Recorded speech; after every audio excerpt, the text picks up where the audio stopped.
antes, digo que esto del acuerdo nacional hay que revisarlo. Lo dijo Elías, lo dices tú, y otro compañero no lo digo, hay acuerdo nacional. La pregunta es... ¿Conoces a Botero?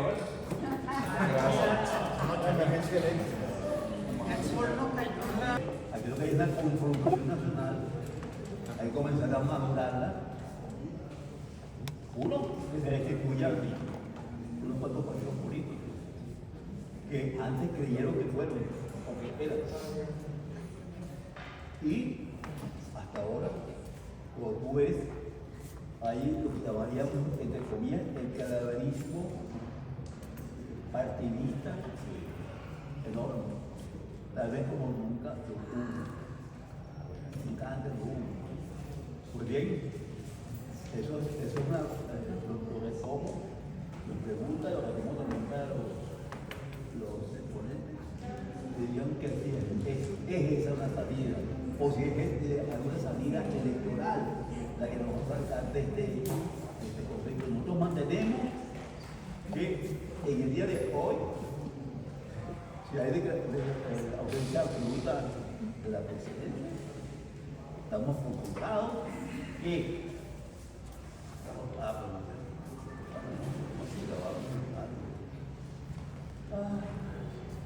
estamos por contado que vía electoral es triunfo del terrorismo norteamericanizado en el corto plazo. De toda la maquinaria para que esto ocurra.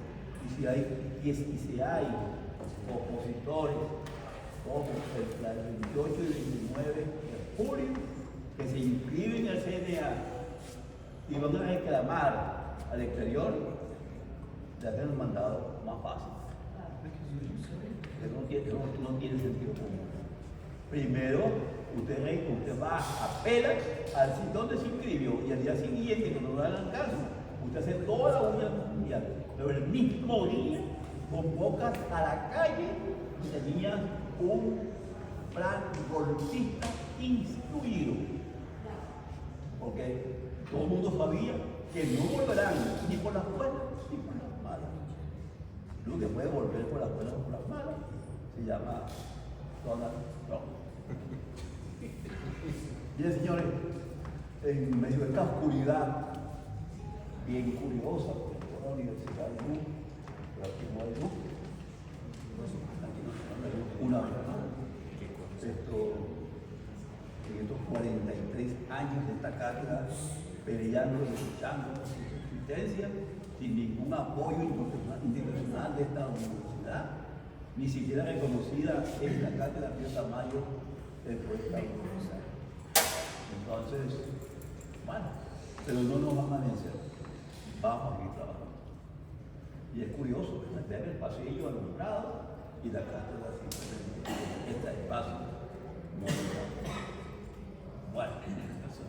Bueno, señores, vamos a responder. Lamentablemente los ponentes no tienen. Responde tu teléfono. Primero es. Responde. Porque lo más breve posible, Bueno, muchas gracias, profesor y doctora Cecilia Sosa y a todos los participantes por el nivel de respeto con que se daba esta discusión, profundamente crítico, como tiene que ser en la cátedra Pío Tamayo, nuestra cátedra Pío Tamayo. Bueno, en primer lugar, varias cosas, ¿no? No sé si era conmigo, pero igual respondo. Yo no ando en plan de lavarme la cara, yo ando en plan de dar la cara. Nosotros conformamos un proyecto político en la década de los 90, donde confluyeron corrientes civiles y militares. Le presentamos al país una propuesta elaborada por profesores de esta universidad, agenda alternativa bolivariana, y creamos un movimiento político, participamos en las elecciones y ganamos, con una oferta única, con convocar a una Asamblea Nacional Constituyente. La convocamos. En ese debate y en ese texto constitucional se expresó buena parte de las demandas de la sociedad venezolana de los años 90, y a partir de allí, bueno, comienza un complejo proceso político que no puede ser despachado con son 27 años, tabla rasa, no. Esta fotografía de hoy no es toda la película. Hacer un análisis tan reduccionista, digamos, conlleva a cometer los errores que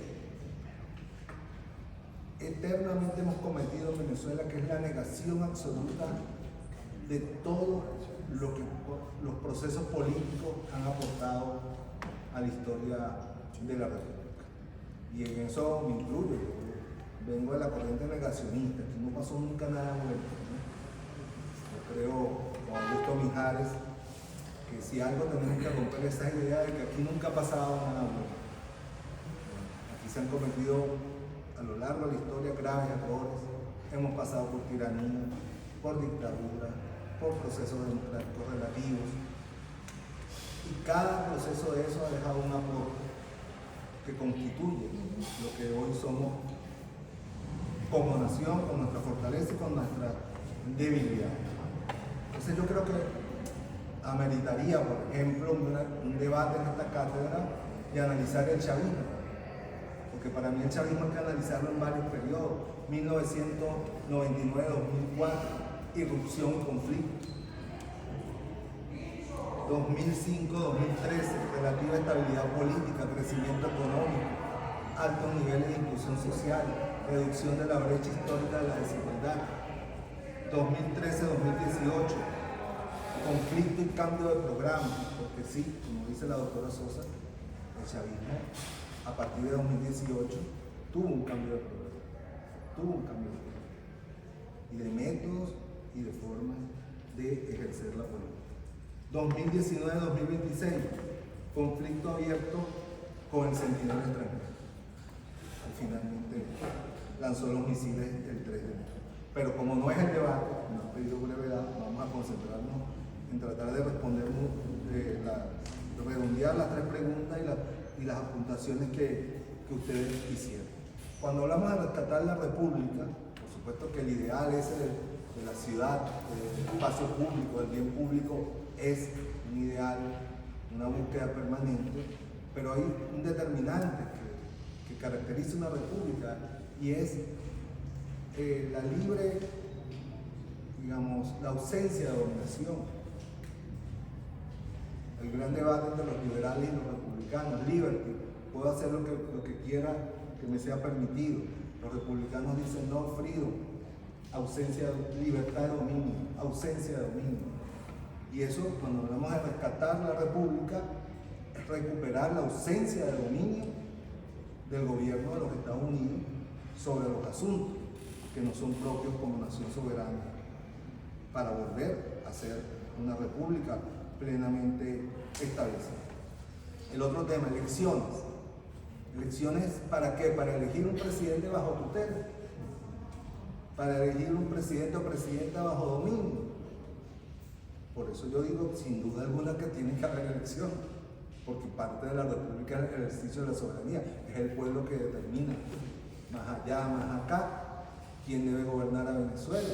Pero sin un consenso nacional, un acuerdo nacional, más que un consenso, no soy muy amigo de la palabra consenso, más un acuerdo nacional y la pluralidad, no para fortalecer un partido en el gobierno, sino precisamente para rescatar la institucionalidad republicana que le permita a quien resulte electo de esas futuras elecciones ejercer plenamente la forma republicana de gobierno que está establecida en la Constitución de la República Bolivariana de Venezuela, que celebro en este espacio, pero casi que en la totalidad del país hoy se reconoce esa Constitución, la que fue desconocida, derogada en un acto de fuerza en vivo y directo aquel 11 de abril del año 2000, ¿no?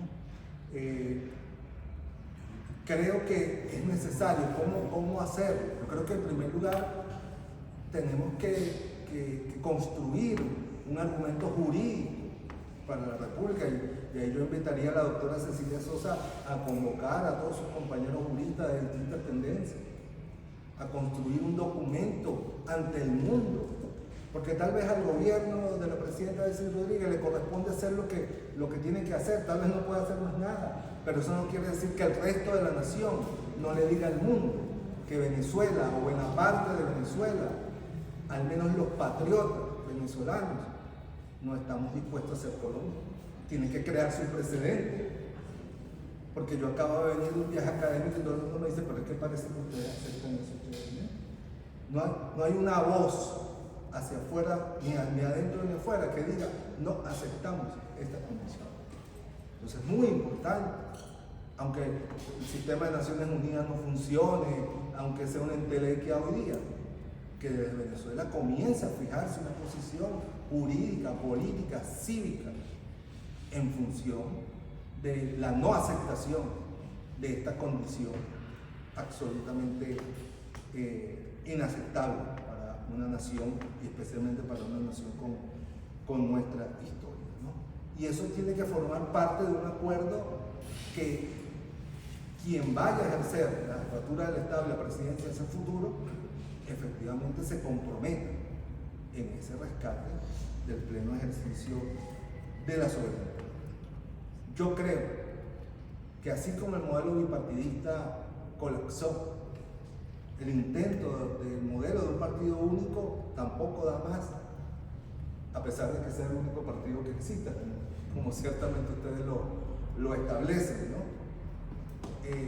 Pero volver al bipartidismo y excluir, o sea, Venezuela no cabe en dos toletes.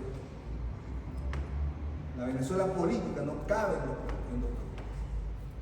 Yo creo que Venezuela, si quiere lograr un alto de estabilidad hacia el futuro, tiene que pensar en un sistema multipartidista, pero no como existía antes, no, sino de verdad de 4 grandes, 5 corrientes políticas, ideológicas, programáticas, que tengan expresión parlamentaria, el gobierno territorial, que se alternen en el poder bajo un programa estratégico de la nación y del Estado. Al menos yo pienso en eso. Creo que ha llegado la hora, porque podemos definitivamente perder la República. Yo no me lo tomo a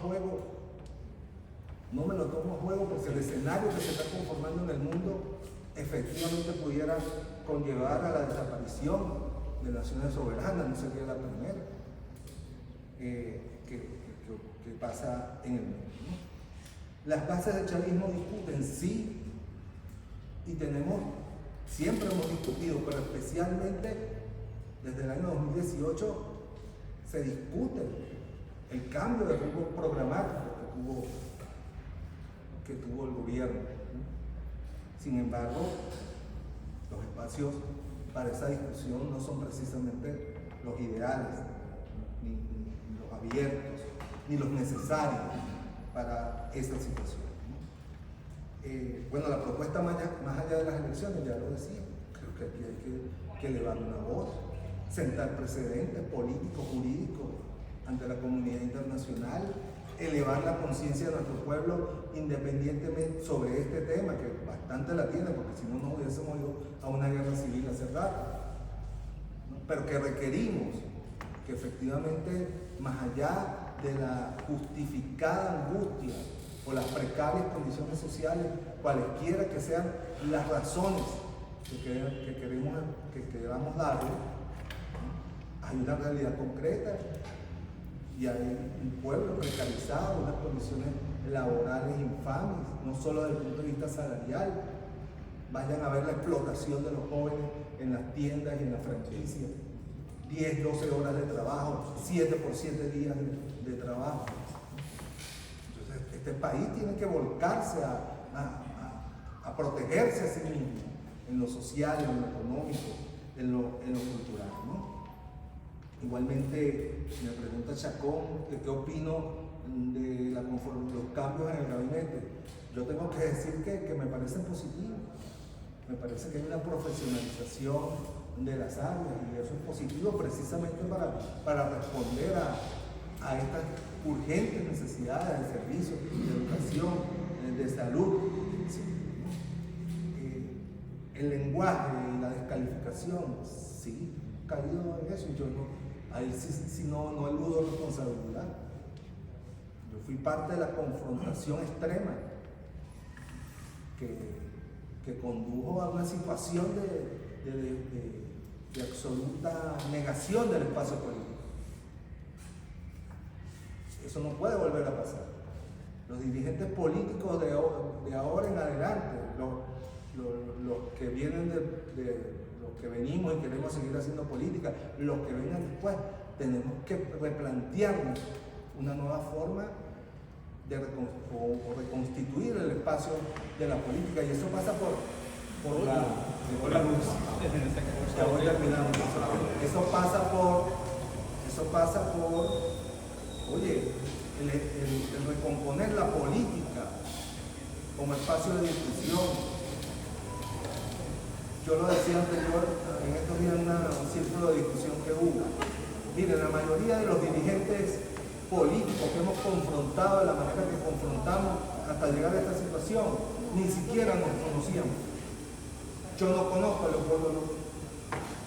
Yo conocí a Enrique Capriles 12 años después, en un Consejo Federal de Gobierno, en varios Consejos Federales de Gobierno. A María Corina un día se le vino a darle la mano en esta Asamblea Nacional. María Corina Machado, de Barlovento. Pero fíjense, eso pareciera una anécdota, pero realmente, ¿desde dónde nos comunicamos? Y aquí viene el otro tema. ¿Desde dónde se está haciendo la política ahora? Desde las redes sociales. Y desde las redes sociales nos agraviamos, nos insultamos, nos criminalizamos unos y otros, al punto de hacer inviable la política. Y que llegara efectivamente el centinela extranjero de que nos habla Gramsci a someternos a sus condiciones y a sus dictámenes, ¿no? Finalmente, Carlos Delgado me pregunta, ¿se puede pensar en patria? No sé si hay alguna pregunta. Sobre el tema militar, es el mundo de las especulaciones. Es el mundo de las especulaciones. A mí siempre me ha parecido odioso decir, yo lo dije, pero públicamente yo advertí que había que evitar la agresión. Porque la doctrina militar norteamericana hoy no se corresponde a ocupaciones, invasiones territoriales, sino una guerra desde el aire, electrónica, con inteligencia artificial. Y Venezuela no tenía la capacidad, casi nadie en este continente, en este hemisferio, la tiene. Irán la está demostrando. Incluso como una variante de una doctrina importante. Generalmente, por ejemplo, nuestra doctrina es la defensa. Nosotros vamos a evitar que nos ataquen. No, la doctrina de los organismos es distinto. Tú me puedes atacar, pero yo te voy a atacar. Y esa pareciera ser una doctrina, y bueno, para responder tiene que tener capacidad tecnológica, etc. Que nosotros no la teníamos. No la teníamos. Mira, aquí se habla del equipamiento ruso y chino. Han pasado, ese equipamiento llegó a Venezuela en el año 2008, 2009. En el marco del intento de Álvaro Uribe de llevarnos una guerra. Y ese es un equipamiento destinado precisamente a contener la agresión que Álvaro Uribe pretendía contra Rusia. Han pasado, ¿cuántos años? 18 años. La tecnología fue superada. Esa es la realidad. Yo con esto no quiero justificar nada porque precisamente yo insistí hasta donde pude. Y como pude, que había que evitar la expresión para evitar esta expresión. Porque Venezuela no merecía lo que pasó en Venezuela. Nada lo justifica. Ni los errores que se hayan podido cometer, ni que si se imponían tutelaje o se hizo pagar. Todo eso debimos haberlo resuelto nosotros, entre venezolanos y venezolanos. Tú decías que se puede pensar en patria, claro que se puede pensar en patria. Como yo no voy a pensar en el suelo donde está enterrado mi papá y donde están mis abuelos, que eso es la patria. Pregúntale a un palestino si aún en los harapos del territorio que le queda, no puedo desmeditarlo, porque están todos deshilachados, no piensan en una patria. Yo sí creo que hoy más que nunca nuestra decisión debe ser clara, ¿no? Nosotros y hacer todos los esfuerzos por convocar a la juventud, por enamorarla, pero ¿cómo la vamos a enamorar si no decimos nada acerca de que los están moliendo como carne molida en las franquicias, en los comercios, y en los restaurantes, y en las grandes tiendas? ¿Qué le podemos decir a una mujer que trabaja 14, 15 horas?